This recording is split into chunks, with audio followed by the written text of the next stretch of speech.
আসসালামু আলাইকুম। অ্যালগরিদম ট্রেডার্সের পক্ষ থেকে আপনাদের সকলকে জানাই স্বাগতম। আজকে আমরা একটা সিরিজ স্টার্ট করতে যাচ্ছি যে বইয়ের আলোকে। সেই বইটার নাম হচ্ছে ট্রেডিং দ্য জোন। এই বইয়ে মোট 11টা চ্যাপ্টার আছে। আমরা প্রতিটা ভিডিওতে একটা করে চ্যাপ্টার শেষ করার ট্রাই করব।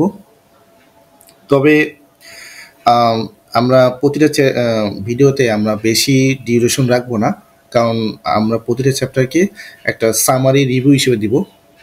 তাই ভিডিওর লেন্থটা খুব বেশি বড় হবে না। আর অধ্যায়ের প্রতিটা টপিকে মেইন বিষয় যা বলা হচ্ছে শুধু আমরা সেটা নিয়ে আলোচনা করব। তাহলে আসেন শুরু করি। আজ আমরা শুরু করছি ট্রেডিং দ্য জোন বইয়ের প্রথম অধ্যায়,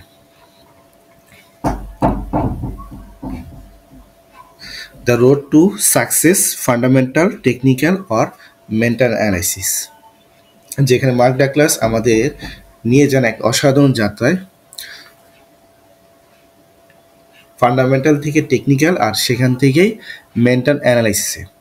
আপনি যদি বারবার লস করেন, এক এক দিন এক এক রেজাল্ট হয়, লাভের পর আবার লস, তাহলে এই ভিডিওটা আপনার জন্য। ফার্স্ট টপিকটা হচ্ছে at the beginning, fundamental analysis. তো শুরুতে বেশিরভাগ ট্রেডার ফান্ডামেন্টাল অ্যানালাইসিস নিয়ে শুরু করে। তারা নিউজ পড়ে, রিপোর্ট দেখে, অর্থনৈতিক বিশ্লেষণ করে। ধরেন কেউ ভাবে ফেড ইন্টারেস্ট রেট কমাবে, তাই মার্কেট উঠবে। কিন্তু সমস্যা হলো মার্কেট অনেক সময় এই লজিক ফলো করে না। মার্ক ডাগলাস বলেন, আমরা ভাবি মার্কেট একরকম লজিক্যাল, কিন্তু আসলে এটা একটা মনস্তাত্ত্বিক খেলা। অনেক ট্রেডার কয়েক মাস বা বছর ফান্ডামেন্টাল ধরে রাখে, কিন্তু তারা হতাশ হয়ে পড়ে। সব ঠিক বলেও কেন প্রাইস উল্টা যায়? কারণ তারা বুঝতে পারে না প্রাইস রিফ্লেক্ট করে ট্রেডারদের প্রত্যাশা, বাস্তবতা না।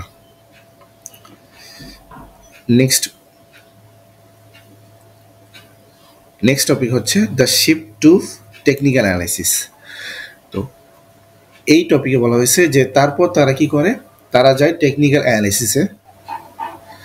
Chart, indicator, pattern, RSI, MACD, Fibonacci, এগুলো তারা চার্টের মধ্যে ব্যবহার করা শুরু করে। অনেকে ভাবে এবার তারা সিস্টেম পেয়ে গেছে, কিন্তু সমস্যা এখানেও একই। আজ যে প্যাটার্ন কাজ করলো, কাল সেটা ফেল করে। তাই মার্ক ডাগলাস বলেন, আপনি যতই শক্তিশালী সিগন্যাল পান, তারপরও ট্রেড হারার সম্ভাবনা থেকেই যায়। কেন?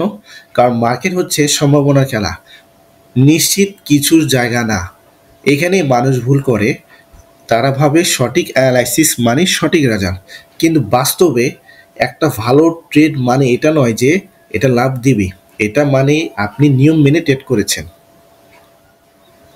তারপরের টপিক হচ্ছে the shift to mental analysis. এই টপিকে বলা হয়েছে যে শেষ পর্যন্ত কি হয়, তারা সেই ট্রেডারগুলো বুঝে ফেলে যে সমস্যা না ফান্ডামেন্টালে না টেকনিক্যালে, সমস্যা তার নিজের ভিতরে, মানে মেন্টাল অ্যানালাইসিসে। মার্ক ডাগলাস এখানে বলেন যে আপনার মানসিকতা যদি র্যান্ডম আউটকামকে মেনে নিতে না পারে, আপনি কখনোই কনসিস্টেন্ট হতে পারবেন না। অনেক ট্রেডার জিতে জিতে হঠাৎ হারলে মানসিকভাবে ভেঙে পড়ে, রিভেঞ্জ ট্রেড করে, লস কাটাতে গিয়ে আরও ক্ষতি করে।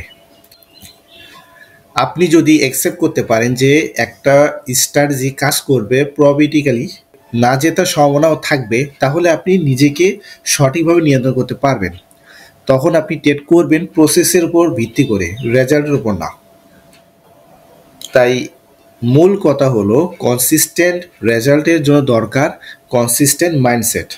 আর এই মাইন্ডসেট তৈরি হয় ট্রেনিং দিয়ে, ভুল থেকে শিক্ষা নিয়ে, আর নিজের ইমোশন বুঝে নিয়ন্ত্রণ করার মাধ্যমে। তাহলে আমরা এই চ্যাপ্টার 1-এ আমরা কি শিখলাম, যে আপনি যতই অ্যানালাইসিস ভালো জানেন, যদি আপনার মানসিকতা সঠিক না হয়, আপনি এই গেমে টিকে থাকতে পারবেন না। তো এই ছিল এই চ্যাপ্টারের সারাংশ। তো ভিডিওটা ভালো লাগলে লাইক দিন, সাবস্ক্রাইব করুন, আর কমেন্ট করে জানান আপনি কোন জায়গাটা সবচেয়ে বেশি রিলেট করতে পেরেছেন। আল্লাহ হাফেজ।